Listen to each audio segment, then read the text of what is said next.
Welcome to Bleach Revisited. This is Karakura Gold with yet another chapter of the Bleach manga. As always, we're going to be rereading through the chapter of Bleach, analyzing it, talking about what's kind of happening in the narrative as well as the artwork, and then doing a little bit of a look at how it connects to the rest of the manga. So, without further ado, let's hop right into chapter 19. Versus 20. Fuck it, you'll know.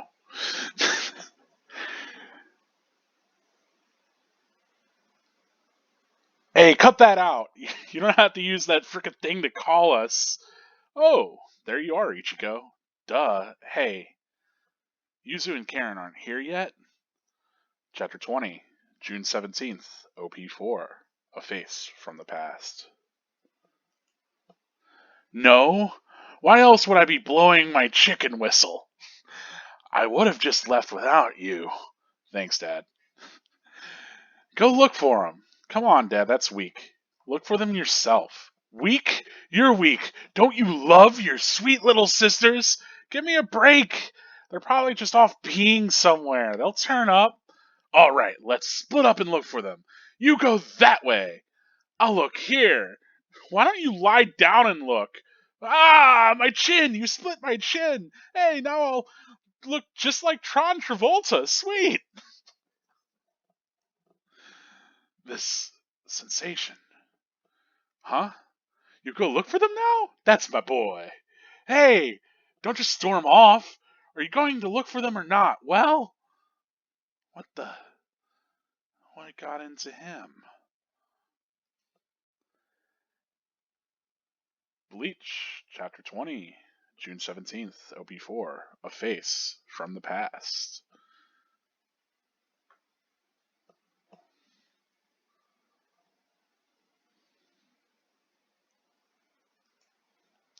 Karen, what's wrong? Let's go. Hey, Dad's blowing his chicken. Don't come over here. What are you? And what's that thing behind you? Oh, so you can see that too. You're really gifted.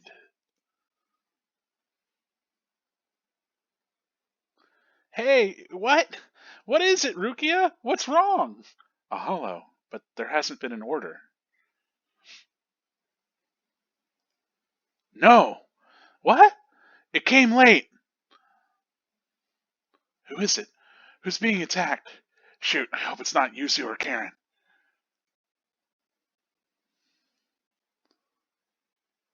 Hi. Oh, if you're here, we must be going in the right direction. Of course, I'm a professional. Aren't you going to ask me anything? Would you answer me if I did? It's your business. It's a deep, jagged wound. I don't know how to ask about it without dredging up your pain and rubbing salt in that wound. I don't know what to say, so I'll wait. When you feel like talking, when you want to tell me, I'll listen. I'll just wait until then.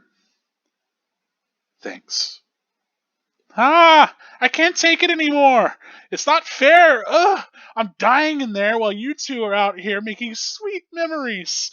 Khan? You came too? Of course. I'm Rukia's star pupil. I'm much closer to her than you are. Since when are you her pupil? You have to ask. Since the day she saved me, I dedicated my heart and soul to her then. Right, Rukia? It's news to me. Rukia, come on! Hey, there's Orihime. Orihime, for real? Hey, Miss Inoue! Psych. Heart and soul. Yeah. That's messed up! Be quiet, you two. It's close. Karen! No. Yuzu, stay back. Ugh. Ah! Karen! Karen! What's this? Something's on top of you. What is it? No! Get off my sister! Ah! Yuzu! Ah! This girl is too noisy. Your spiritual powers are too weak to stop me. It's the black girl I wanted to eat. You won't make a very good appetizer, little pest, but I'll eat you first.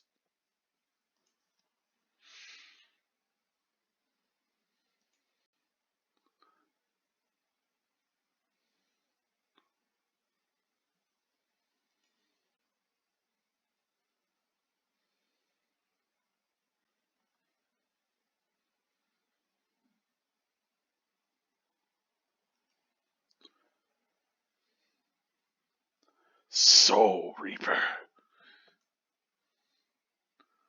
What is this? You! That was you by the river that day, 6 years ago.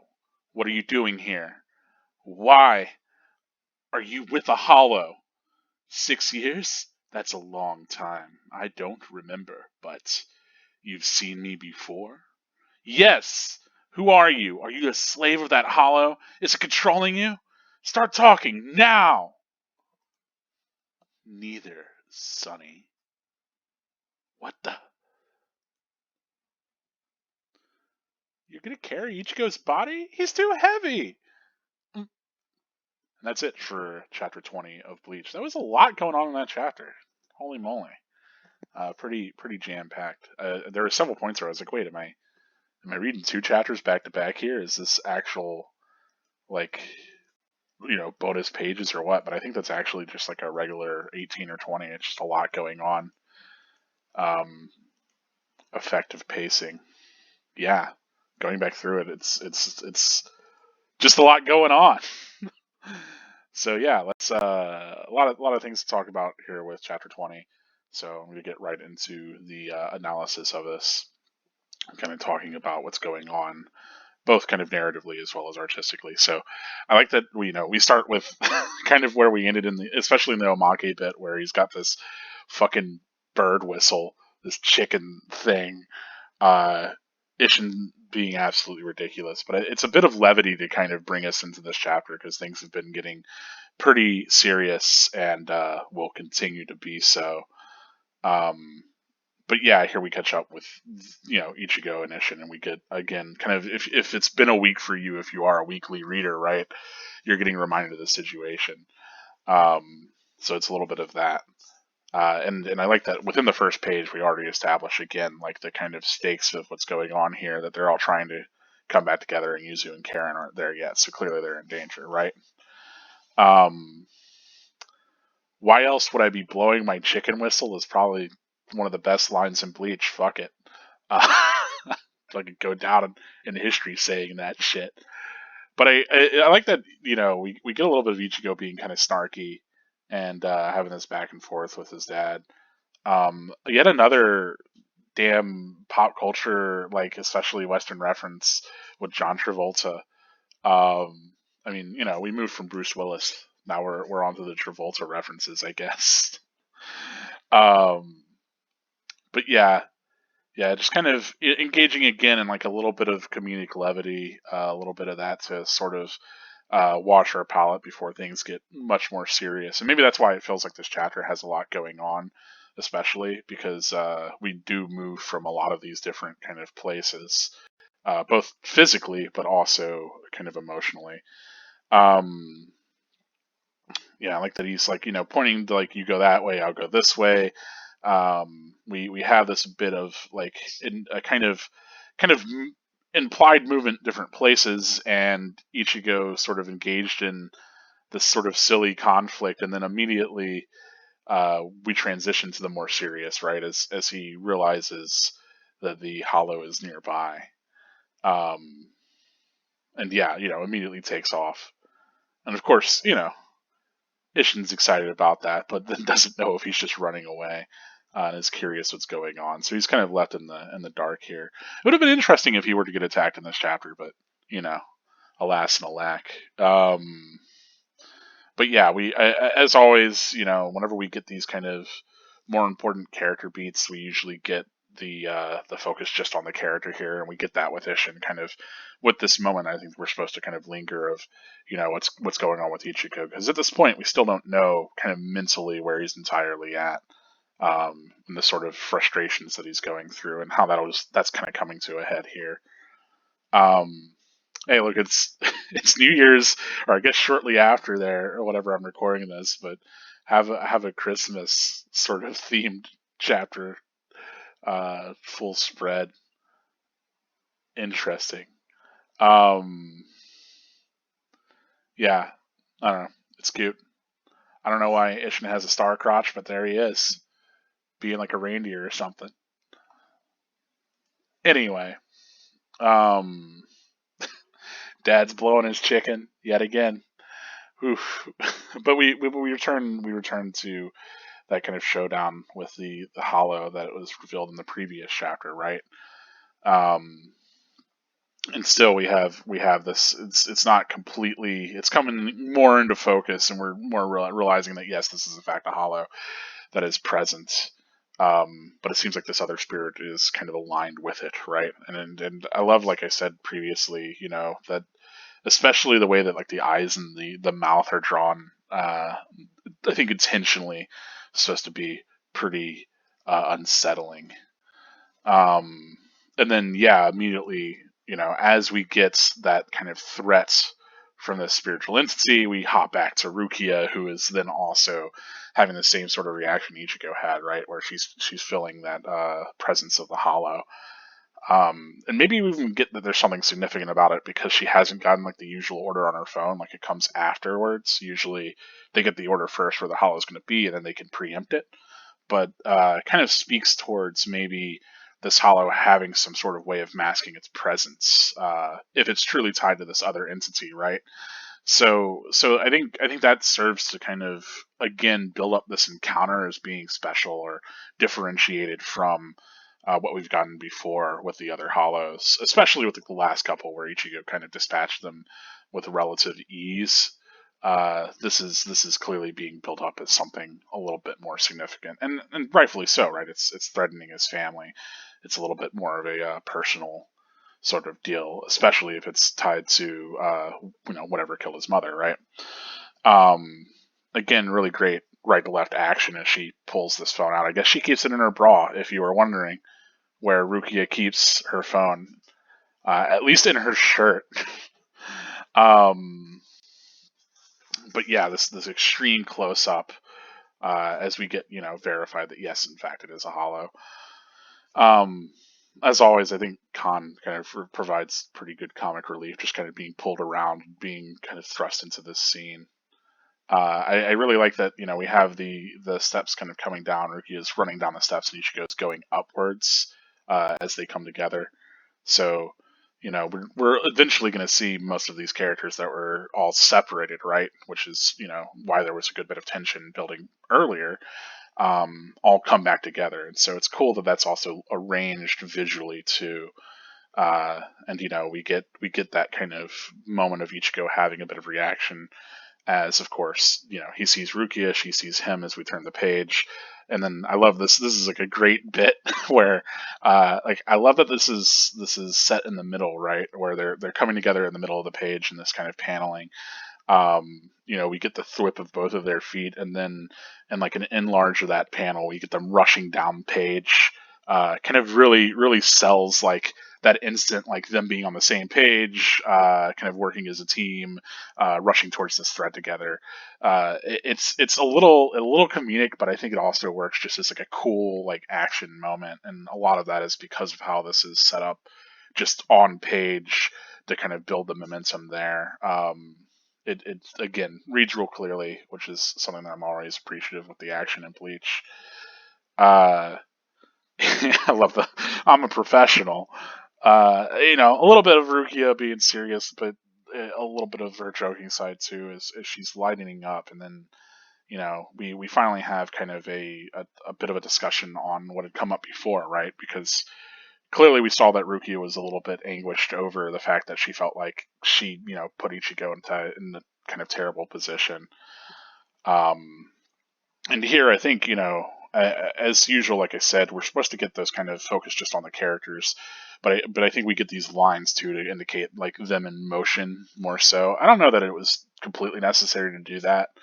I think the side paneling, having that kind of the blur of the trees moving past them would have been effective enough, but it kind of works. But yeah, just having this kind of exchange as they go, you know, and I really like Rukia kind of acknowledging, like, yeah, like I know that this is all pretty serious to you, and I don't know how to broach that, but whenever you feel up for it, I'll listen, which is really sweet. It's really like her kind of coming to be a little bit more maybe emotionally mature, but at the very least, like recognizing Ichigo maybe as an equal, as well as someone to kind of like pay that respect to. Because, certainly from the beginning of the series where she's saying she's willing to kill him and, really, really considers him to be like rude and out of his depth.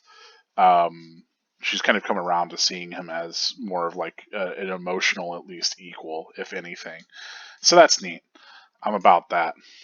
Um, but yeah, we get her kind of having that moment, and then turning away as they go to face this new threat, right? That's something that like they'll address whenever they need to. But until then, they'll go on. And of course, Khan comes out to have yet another maybe comedic beat as he insists on how close he is to Rukia. Obviously, Khan's here because if Ichigo needs to pop into his spiritual form, we can't just have him unconsciously laying around the cemetery while his family is doing all their picnic stuff, right?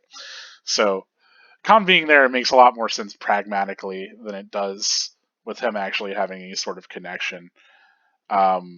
I also love that he attributes him being saved to Rukia and dedicating his heart and soul to her. Whenever I mean, obviously Ichigo was literally saved by Rukia and has kind of dedicated himself, not heart and soul, but like, has formed that bond there. But then two, that Ichigo's the one that fucking saved Khan. So like Khan is totally just kind of bullshitting it. Like, yeah, clearly Rukia had a hand in it, but like if Ichigo hadn't said anything, I don't think Rukia would have nearly as much had like the kind of hesitation and the insistence upon not giving it back to Urahara. So it's interesting that there's like kind of a commentary on that and on these kind of connections between the characters, and I think that's neat that we get that from Khan really insisting on these connections that he doesn't have, and of course, rightfully so. Ichigo calls him out on it. But yeah, it's as much as it played as like a comedy beat, I think it also kind of serves to establish a lot of, or at least remind us a lot of these characters and their connections with each other as they head towards this other conflict, which is pretty neat. Um, Also, it's kind of neat to hear we get this line from Ichigo of like, "It's close," as they close in on the hollow. And if I remember correctly, I don't know if this is the same as in the first chapter of the manga, because I can remember the anime dialogue very clearly. But I think it is in the manga as well, because I'm pretty sure whenever Rukia first shows up at Ichigo's apartment in the very first chapter, she has that same line where she's like, "It's close," and then Ichigo kicks her across the room, and he's like, "What's close? My safe, you fucking thief!" So it's cool that we have like that inversion of Ichigo's the one now to be really focused on like this hollow being nearby, and it's literally saying the sort of lines that Rukia is saying, that he's really kind of coming into this role as Soul Reaper. And certainly in the next scene that we'll come to see, we get to see him literally embodying that role and being acknowledged as a Soul Reaper too. So I think more than anything, this arc is really establishing like that Ichigo is fulfilling that role as Soul Reaper, not just like still learning in a lot of ways. Certainly he'd have a lot more to learn, but at the very least, as far as things are concerned, he's grown a lot. So this is, again, yet another indicator of his growth, not just in connection with all these other people, which we're getting reminded of a good bit, but also in terms of like his actual prowess as a Soul Reaper, which is pretty cool. Like him falling into that role. Um, and yeah, like I like that there's like a lot of like implied sort of action as well. Which, I mean, that's what you're going to get in a lot of manga, where like you won't clearly see the moment of like contact or anything like that. But here, with just the hat flying off of Karen's head, we don't see exactly how she's been hit, but we could see like the effects of it, right? That it was such a like an impactful strike that not only is it like knocking her around, but already we get that it's enough to kind of knock the hat off of her head. And I think in a lot of ways, like us not seeing the Hollow having done that, instead getting ass shots, of course, but us not seeing the Hollow having done that, kind of helps build up this kind of unseen threat, right? It helps us understand this is a threatening enemy, but we don't know quite how yet. Um, and yeah, like I love, as far as building tension goes, we don't even see how it landed the strike, and then she's like clearly like grabbed or hurt or injured by something off screen, and so that again leads it to our imagination, which has us more quickly turning the page to kind of figure out what's going on, and we get that delivered with this like massive kind of claw coming down on her body. Um, yeah, yeah, as this big mammoth of a beast kind of crushes her. Um, and it's interesting that like uh, Yuzu can feel the Hollow. I don't know if that's always the case with like because like she's somewhat maybe spiritually aware to a degree at least. Because I don't know if regular people can even feel spirits, right? Um, like maybe they can. I don't know. We haven't really gotten confirmation of that yet.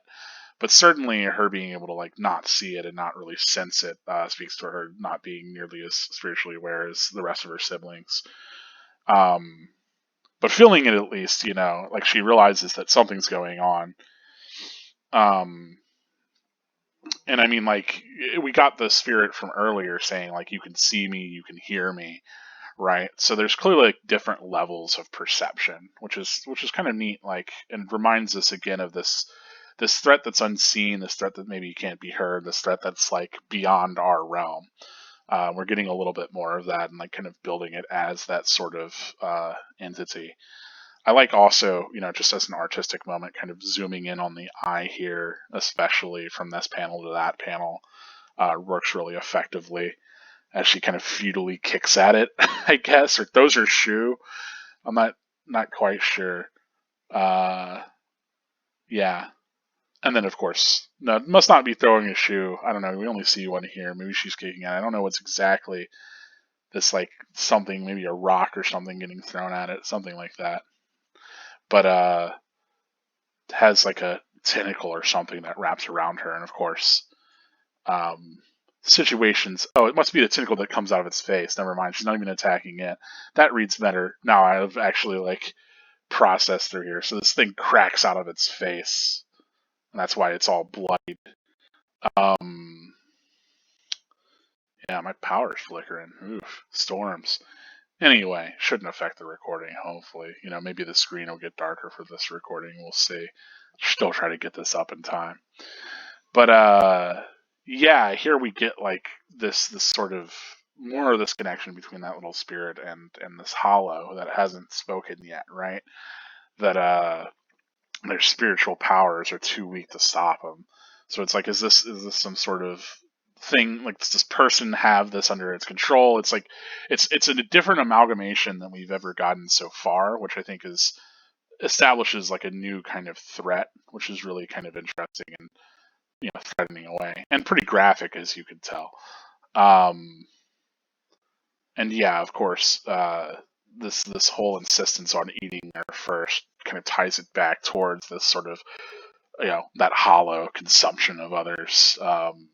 But it also kind of speaks towards a little bit more of what we got a little bit with Shrieker, where clearly like, and I mean ultimately maybe with hollows in general, the idea that hollows prefer those with more like spiritual kind of power, um, more kind of spiritually aware or whatever. Certainly, we got that with Shrieker, where Shrieker talks about like how delicious these Soul Reapers will be versus just normal human souls, and that he's really using like the parakeet soul to kind of lure in others that are more powerful. Um, but here we get absolute confirmation for this, and maybe it's like the bigger the threat that we have, the higher the chances that like that kind of the more threatening a hollow is, the more it starts to prefer to dine on these certain souls. And maybe that's why it, like, it becomes more of a threat to especially Soul Reapers, right? More than just regular people, which is interesting to think about. But regardless, yeah, we get this kind of intense, shot between all these characters. Movement of the mouth as this scene that's been pretty drastic builds up, and then again, as always, turn page into action. Uh, and yeah, we get Ichigo, full page cutting through that tentacle, which again, cool heroic Ichigo moments. He shows up, grabs Yuzu out of the air. You'll see that a good bit. we got that earlier with Rukia and what was it, against Shrieker as well. But the kind of like, diminutive person tucked under one arm as Ichigo shows up to kind of save the day. Very common sort of visual, it seems. And will continue to be, of course. But I think the idea is to kind of sell him as this protector, right? Uh, and yeah, I love, we get all these shots of all these reactions. We get Ichigo being pretty serious about, saving his family, right? But I think more so than even with Fishbone D, the first hollow, like we have a lot more obviously connection to this hollow that might have even killed his mother, right? But we have him maybe showing up before they've been all knocked unconscious, right? And yeah, immediately gets to just hacking this thing apart, which I love. I love that, like, it would have been easy to kind of, as much as this has been built up as a threat, right? To sort of no sell Ichigo's attacks and be like, oh, I'm so powerful and all that shit. But no, like, he just like lops off its limbs left and right. And yeah, I love that, like, there's this intensity of, like the looking at the discarded flown away limbs. It's that good shit. Yeah. And of course this sort of disgust, and again, like, kind of, I like that how much the two kind of figures are aligned here to really sell them as one, like the two eyes especially, serving as kind of this thing's two eyes, even, as we come to understand that, like, this is maybe more of a singular entity, or one that has another one enthralled, than it is anything else. So that's kind of interesting. um and yeah, Ichigo immediately confronting about, like, seeing this spirit before, asking if it's his hollow, um, like, really getting into these kind of questions that he's maybe been torturing him for a while, especially now that he realizes, like, what could have been at, actually happening, right, with his mother's death. And I love, there's, again, intense zoom on the face. Kubo really likes doing that. I think it's really effective, especially with, like, how he draws these expressions. Really great expression work from Ichigo, especially here, but also at the top of the page. And yeah, like, this kind of neither. We're left sort of with no good answers for a moment. Um, as Ichigo has a terrified reaction to something, and we don't know what that is, right? And that's where we left with a good bit of tension at the end of the chapter. So again, kind of a lot going on. As I said before, they packing a lot into a pretty small space, so I was staggered by that. But um, building a lot of tension towards what's going to happen. Obviously, even more hyping up this sort of confrontation that we knew was inevitable, from the previous chapters, but developing it in all these kind of different ways. Uh, yeah, yeah, it's a cool chapter. I like that we get more of this character, we get more of this threat. Um, and I think one easy thing to like over and not really consider as much is that sort of reconciliation between Rukia and Ichigo, and them kind of working more together rather than apart. I think that's really interesting. I think one of the things that's implied here too is obviously Ichigo's, in his whole Shihaku show, he's in his spiritual form. Um, so we could assume that Khan's running around in his body, right? And that Rukia is kind of taking care of that. And maybe will show up for support, who knows? But this is very much Ichigo's battle to fight, right? So yeah, pretty good chapter.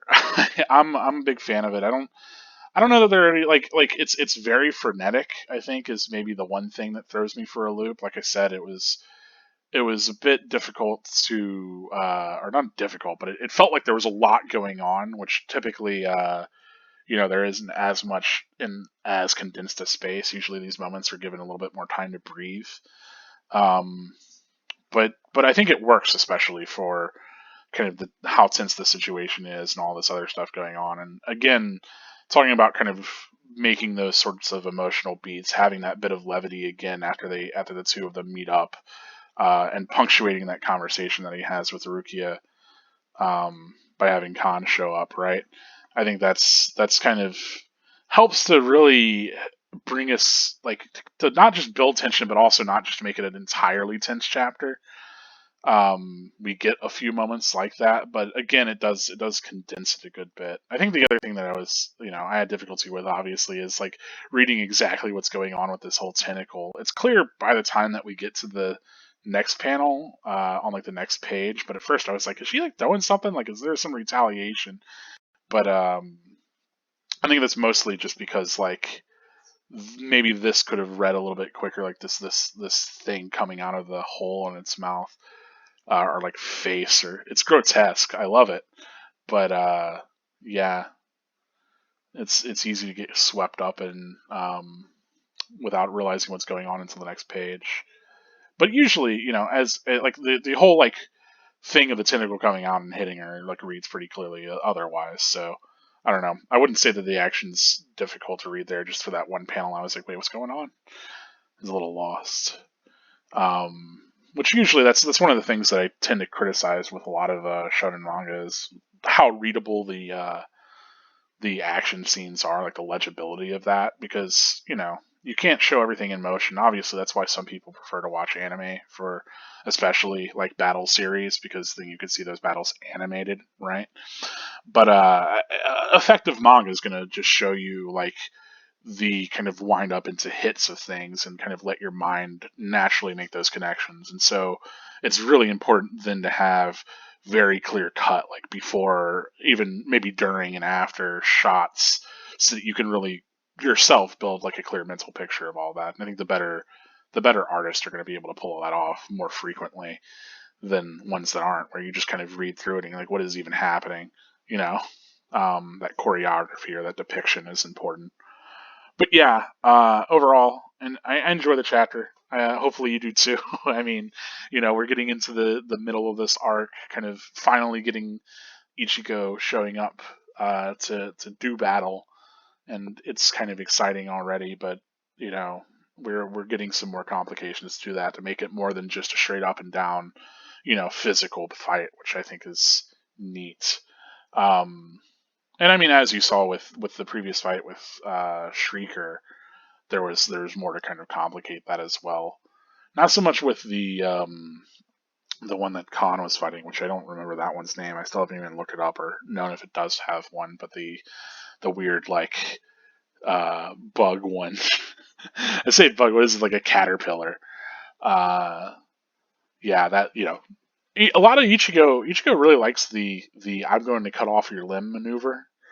Um, like this sort of disabling into actually dispatching, which that's not what Rukia taught him to do at all. But maybe he didn't take those lessons to heart. But we saw that with Shrieker. He stabs it in the leg or on like the arm or whatever, and then even with the other hollows, yeah, he'll usually slice off a limb to kind of disable them before he takes them out. And I don't know if it's just because it's cool, because I mean it is cool. It's a good way to show off like how strong a character is without having them completely killing the other one, right?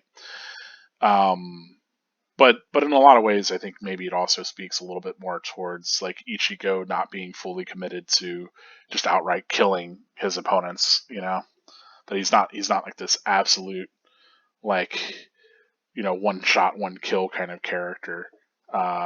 So that's maybe something to think about too. But overall, that's more or less everything that I have to say about the chapter in large. Let me get into the spoilers. So if you're not into, having any spoiled for you, if you're not into all of that, go ahead and get out. You gotta get. Fucking skedaddle. And I'll get some water. Take myself a beat because I've been talking straight for half an hour here. But there are a few connections. So, ooh. All right. Hopefully they're all gone. It's just me and you, the real Bleach heads. Look, if someone doesn't want to hear spoilers, it doesn't make them less of a fan of Bleach. Don't let me fucking inundate you with that gatekeepy bullshit. Uh, no. But for real, for connections, for a little bit of what's going on in the larger manga, things that I've kind of noticed at least. I love that we get this whole dad whistle thing and Ishin being like really goofy. I don't know how much that really connects, as we don't get so much of that repeated, but at the very least, him kind of like reconvening, especially, and kind of trying to bring the family back together, is more sort of reflective of the sort of things that Ichigo's doing, or not Ichigo, Ishin's doing, in general, right? So not just like trying to keep his family unit together after Masaki's death, but also like in general, just kind of everything that went towards making this family and everything that he was willing to sacrifice to get this family together. So I don't know, him being the one to kind of bring them all back together is neat. I mean, it's also just serves his role as a dad, I suppose. Um, yeah, they're just off peeing somewhere. Okay, Ishin. All right. Um, I don't think he'll ever get his wish to look more like John Travolta. Shame. um, and I'd mentioned it that there's this kind of lamentation, and this does get brought up, of course, whenever Grand Fisher does return as an Arankar, and Ishin actually gets to kill him. But the idea that Ishin doesn't get to confront this thing that killed his wife, right?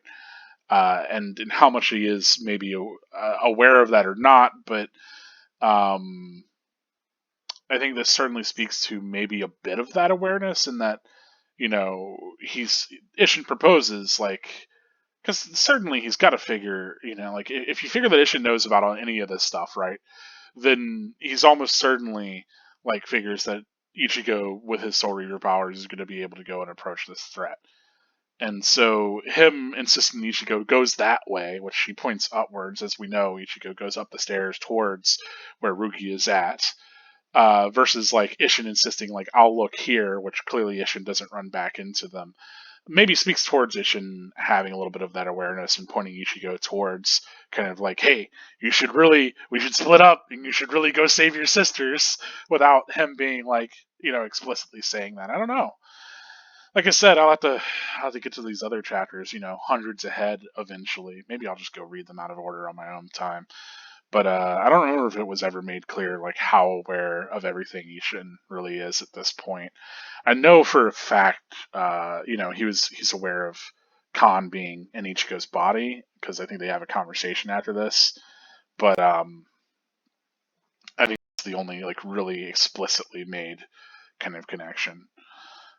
Which, I mean, I assume that if he could figure that a mod soul's in his son's body, he can figure his son's probably a soul reaper. So, yeah, I don't know. Clearly Ishin himself can't just hop out and take care of business in the hit right now, but also narratively it doesn't make any sense for him to do that this early in the narrative anyway. Right? Um, I mean, you know, people people close to Ichigo getting threatened by threatened by a threat. Yeah, that's not going to change. Um, I think it's kind of interesting. Of course, like the order came late, clearly because Grand Fisher can mask its presence, right? I think that's the idea. Um, that like it can kind of like it use this sort of bobber bait thing and not be fully kind of present in a way. And so therefore, like, it's less, I think, that the order came late and more that, like, they weren't even aware of whatever where it would attack. Again, speaking towards the kind of recurrence of these bigger threats being these entities that kind of work through the shadows. Literally so with Yawok cheese. But I mean, I say literally so with Yawok, but even Aizen in the Turn Back the Pendulum has a fucking cloak that lets him like run around, fucking like Harry Potter invisibility cloak shit. So, ugh. Never mind like all of his illusion BS. So the idea of kind of this entity that like can't be perceived by these others, even whenever we have, you know, characters that are spiritually aware, I think continues to hold that idea of there being this unseen threat. And we start to get that with a little bit here with Grand Fisher, which is kind of neat. I also like that we have Ichigo ascending towards Rukia and her coming down these stairs to kind of meet him. you know, uh, it's a cool visually, but also I think effective as far as kind of linking where they're coming from, right? Him from maybe this like lower realm material world, right? Human, like his human realm, and her kind of coming from on high on the Soul Society. Um, I don't know if that's maybe stretching things a bit, but them kind of coming together, and then certainly reading that as kind of more metaphorical for Bleach as a whole, right? Of the two kind of coming from these different planes, literally and figuratively, but also then coming together to do this kind of work, ostensibly originally against Hollows, but that Ichigo's the one that ends up leaving from this exchange as in his Soul Reaper form. So kind of a little neat that reflects that, and certainly we get a lot of. I think that visual of like Ichigo running up some stairs towards Rukia gets pretty repeated, especially through the Soul Society arc. I mean, that's the Detect No Life intro is like filled with that. So, um, yeah, it's a visual that I think Kubo likes, and certainly we see a bit of here. Um, I don't know if Ichigo, if that happens, if this conversation they talk about happening comes up again at the end of this arc, or if like whatever, or if that's later. But I like Rukia, of course, talking about her being more willing to like listen to him, and being more considerate of Ichigo, and kind of opening up that sort of connection at his own time. And I think in a lot of ways that kind of her endearing herself that way kind of builds, of course, that very like real lived close bond that Ichigo has with her, which is why he's willing to go and fucking murder a path through Soul Society to save her. So, um, the idea, especially of creating these sorts of hooks, right? Of like, look, I'll wait and I'll listen to you whenever you're ready to approach me about this sort of thing. Kind of creates the idea of this future between these characters, right? And so, especially with leaving a couple of those things sort of unresolved or unsaid, certainly makes sense that Ichigo is the one to kind of close that distance between them, come Soul Society arc at least. Which is a shame because, we don't get to see very much after that of them being close as we hop right into the next, but it's still neat. Still kind of establishes the seeds for what we would see played out. Uh, yeah, of course, being surprised that Khan showed up whenever it's a drastic moment. I mean, we get a bit of that too. Certainly in the Thousand Year Blood War arc, where it's like, Khan, what are you fucking doing here? And then ultimately him sort of being backgrounded. That that all tracks. That's something that I think Kubo likes, is having Khan show up and then not be as significant, but he likes him being there, especially as things start to kind of rev up. And I think it's for exactly what I was talking about with in the analysis portion of this video, right? That it provides like a bit of levity to kind of inject whenever things are getting tense. So having that character intrinsically tied towards at least the early part, Ichigo's power. Later on, I don't know why, what they think Khan's going to do to help them in Soul Society against the fucking Quincy, but BuffCon's a thing of beauty, so I'm not against it. Um, this is I think intentionally paralleling Fishbone D, and maybe I should have spoke towards this more in analysis, but the idea of like because I think Yuzu being kind of crushed underfoot or knocked to the ground, or not Yuzu, Karen. I'm always going to mix them up. While the other is kind of lifted. I think it was the other way around, right? Where I think it was no, it was exactly this with Fishbone. Um, where it was Karen knocked to the floor and she kind of crawls her way up to Ichigo's room and asks him for help, and then whenever he runs out, Fishbone D's got Yuzu in its hands. Same sort of thing to a degree, like her knocked to the ground, the other kind of lifted and strangled. Um, that sort of I don't know if that ends up being a visual that ends up getting used as much. That's sort of something that I never thought about with Bleach, is like the positions that characters and threat get put into, and that Ichigo shows up to save them. Certainly, the idea of like in a character being kind of lifted up and put into a vulnerable position would come back with Soul Society with Rukia's execution, right? That she's like lifted up onto the what is it, the Sokagetsu soul or whatever the fuck it's called. Uh, you know, she's kind of hovered up upon this device, and then Ichigo shows up and destroys it. So the idea of Ichigo kind of heroically, triumphantly showing up whenever a character is lifted up into this position where they're going to be killed, I think is again one that at the very least Kubo like to repeat, at least 3 times within the series. That's enough for it to be a trend, right? um, yeah, it's interesting that as much as this is a personal encounter for Ichigo and his family with Grand Fisher, we really get the sense that like Grand Fisher's just kind of consuming their spirits because it wants to, because of their power. And I do think it gets mentioned, like obviously in this chapter, but afterwards, it gets brought up as he kind of remembers that connection. Um, we talked about cutting off arms. Jesus, that's Bleach trademark. Everybody gets their arm cut off in Bleach. Everybody. If it didn't happen on screen, it probably happened in an Omake chapter. You don't. Everyone loses an arm. That's why it's important and significant when Kenpachi puts 2 hands on a sword, because he has 2 hands to fucking do it with. That's why when Spoonhead Noitora releases and he has 6 arms, that's how you know that man's dangerous. But it's also more arms to cut off. Anyway, no, I think it's just what I said in analysis, where it's easy shorthand to show a character getting kind of injured and maimed but not killed, right? Literally disarmed, hardy. Anyway, but yeah, we get that reminder that like it's been 6 years and he doesn't really remember. So we get that this is kind of indiscriminate, which is interesting because, talking about kind of building like a personal sort of antagonist for Ichigo. In a lot of ways, Grand Fisher is like our most personal antagonist so far.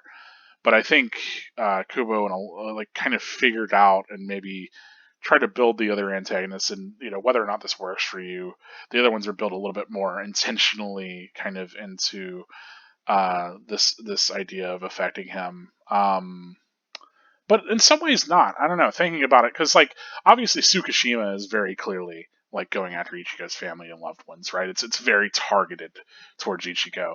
But in the other arcs, with Yawak and with Aizen, the effects that they have on Ichigo are more just like that happened as a side effect of everything else that they were doing. So as much as I like to kind of posit that a lot of Bleach is Aizen versus Kisuke kind of creating this ultimate entity within Ichigo, perhaps, coincidentally, how much that really fell into their larger schema.